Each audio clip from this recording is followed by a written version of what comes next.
श्री परमात्मने नमः। साधन सुधा सिंधु अध्याय सत्य क्या है। हमें तो अपना उद्धार करना ही है, चाहे कुछ भी हो। इस निश्चय की लोगों में कमी है। यह इच्छा जितनी जोरदार होगी उतनी ही संसार से अरुचि हो जाएगी।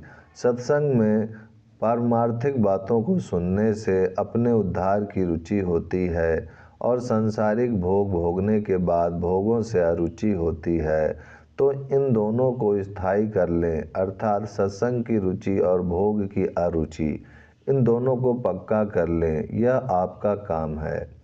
अब इस सत्संग में रुचि हो तो सत्संग से उठते ही इस बात का निश्चय कर लें कि अब यही काम करना है, तो यह स्थायी हो जाएगी। अगर यह स्थायी हो गई तो सब काम बन गया। यह अपने उद्धार का काम बहुत सुगम है।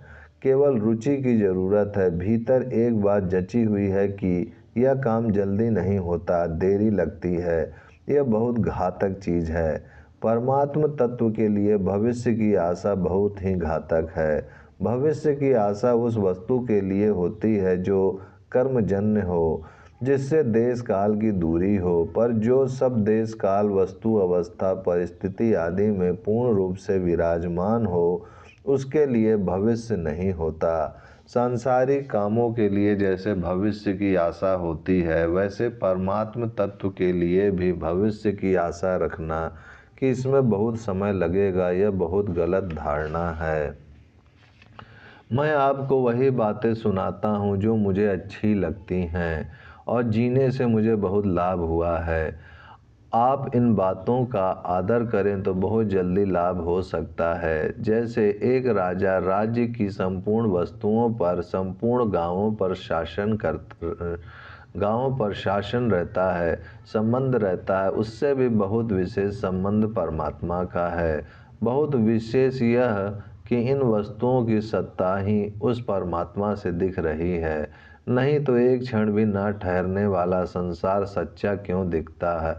तो इससे परमात्मा का नित्य निरंतर संबंध है ही, किसी क्षण भी उसका वियोग संभव नहीं। ऐसा उसका नित्य योग निरंतर बना हुआ है। संसार के संयोग के वियोग का नाम ही योग है। इस क्षण भंगुर संसार से वियोग स्वीकार करते ही योग हो जाता है। वियोग तो प्रति क्षण हो ही रहा है, तो अभी ही वियोग का अनुभव कर लें। संसार के भोगों से अरुचि सबकी ही होती है। उस अरुचि को संसारी लोग स्थायी नहीं करते और भोगों से जो सुख मिलता है उस रुचि को स्थायी करते हैं। यही गलती होती है। साधक को चाहिए कि वह उस अरुचि को स्थायी करे। प्रश्न: संसार से वियोग का अनुभव होने पर उसकी नश्वरता या असत्यता का ज्ञान तो हो जाता है, लेकिन सत्य क्या है इसका पता कैसे लगेगा? हम किस प्रकार जाने कि यह सत्य तत्व है? उत्तर: देखो भाई, मेरे विचार में तो सत्य की अभिलाषा कम है, इसलिए लगन नहीं है। सत्य की बात इतनी सरल, इतनी बढ़िया और इतनी प्रत्यक्ष है कि क्या बताऊं। अब ध्यान दें, जिससे आपको असत्य का ज्ञान होता है वही सत्य है। असत्य का ज्ञान असत्य से नहीं होता। अब बताओ कितना नज़दीक है वह सत्य। बहुतों का यह प्रश्न रहता है कि संसार तो नाशवान है ही, पर परमात्मा अविनाशी है, इसका क्या पता? अरे अविनाशी के बिना विनाशी दिखता ही नहीं। बिना सत्य के असत्य का भान ही नहीं होता। असत्य तभी असत्य दिखता है जब आप सत्य में स्थित होते हैं, तो सत्य में आपकी स्थिति स्वतः सिद्ध है। बस यहीं पर डटे रहो। ना जाने सत्य क्या होता है, प्राप्ति क्या होती है, तत्वज्ञान क्या होता है, जीवन मुक्त क्या होता है। क्या यूं सिंह हो जाते हैं कि कोई पूंछ हो जाती है, कि कोई पंख लग जाते हैं, क्या हो जाता है। ना जाने इस प्रकार क्या क्या कल्पना कर रखी है। कृपा नाथ, आप इतनी कृपा करो। बस इतनी ही बात है कि असत्य का जिसे बोध होता है वही सत्य है।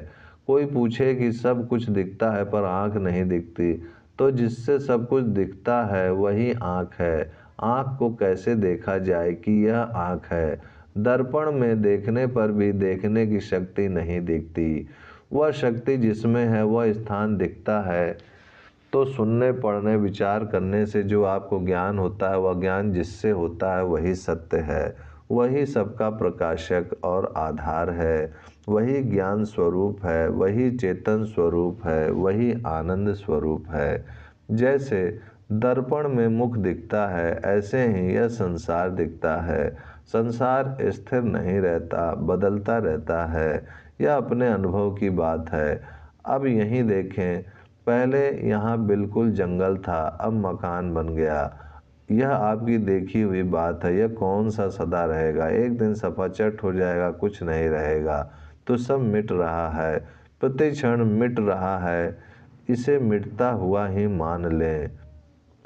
जासु सत्यता ते जड़ माया, भास सत्य इव मोह सहाया। कितनी सुंदर बात कही छोटे से रूप में। जिसकी सत्यता से यह जड़ माया मूर्ता के कारण सत्य की तरह दिखती है, वही सत्य है। जैसे चने के आटे की बूंदी बनाई जाए बिल्कुल फीकी, तो उसे चीनी में डालने से वह मीठी हो जाती है। चने का फीका आटा भी मीठा लगने लगता है। तो यह मिठास उसकी नहीं है। उन मीठी बूंदियों को मुंह में थोड़ी देर चूसते जाओ तो वे फीकी हो जाएंगी, क्योंकि वे तो फीकी ही थीं। तो बताओ कि चीनी मीठी हुई कि बूंदी मीठी हुई?